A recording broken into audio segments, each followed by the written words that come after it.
আসসালামু আলাইকুম। কেমন আছেন সবাই?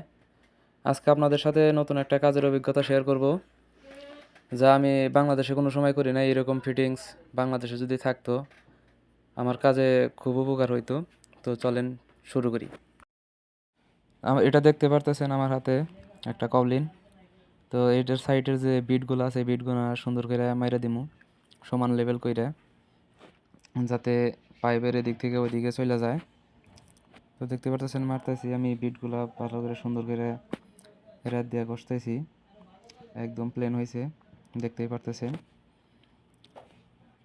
তো এখনই ওই কাজের মূল জায়গায় আসছি, যে ভালো করে লুব্রিক্যান্ট লাগাই লইলাম, যাতে পাইপটা ওই কপলিনটা একদম ভিতরে ঢুকে যায়।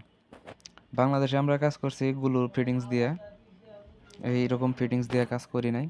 গুলো ফিটিংস এইগুলো এইরকম জয়েন দিতে খুবই সমস্যা হইতো আমাদের। তো ওই জায়গায় এরকম জয়েন্ট দেওয়া, যে লম্বা একটা পাইপ লাগানো আছে, ওই জায়গায় একটা পয়েন্ট বাইর করা খুবই সুবিধা হয় এই জায়গায়। তো এরকম ফিটিংস আমি চাই বাংলাদেশেও হোক। এখন বর্তমান আছে কিনা তাও জানি না।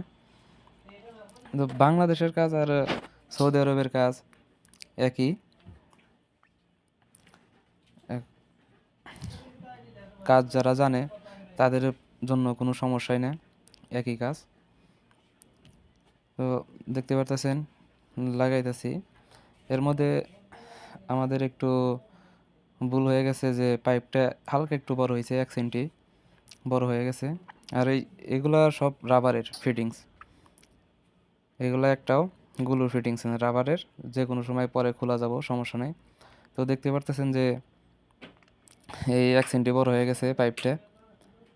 আর 1 সেন্টি ছোটো করলে একটু সুবিধা হইতো, কিন্তু এটা কাজটা ভালো হইতেছে, মজবুত হইতেছে মিয়া মিয়া। তো এখন আবার ভিতরে একটু গ্রিস লাগাইয়া কবলিনটা যদি আরও ভালো করে ঢুকান যায়, এইরকম সিস্টেম করম। তো অনেক দেখেন চেষ্টা ধাক্কি করতেছি, কাজ হইতেছে না। এর থেকেও বেশি পরিশ্রম হয়েছে আমাদের বাংলাদেশে, যখন বাংলাদেশে কাজ করছি। তো আপনারা যারা এরকম ফিটিংস নাই বাংলাদেশে কিংবা আছে, এইভাবে কাজ করবেন, খুবই সুন্দর হবে। তো দেখতে পারতেছেন কত সুন্দরভাবে পয়েন্টটা বাইর করে ফেলাইলাম, ওয়াইটা ধাক্কা দিয়ে লাগাই দিলাম কবলিনটা। তো আসসালামু আলাইকুম, ভালো থাকবেন সবাই। ভিডিও ভালো লাগলে অবশ্যই শেয়ার করবেন।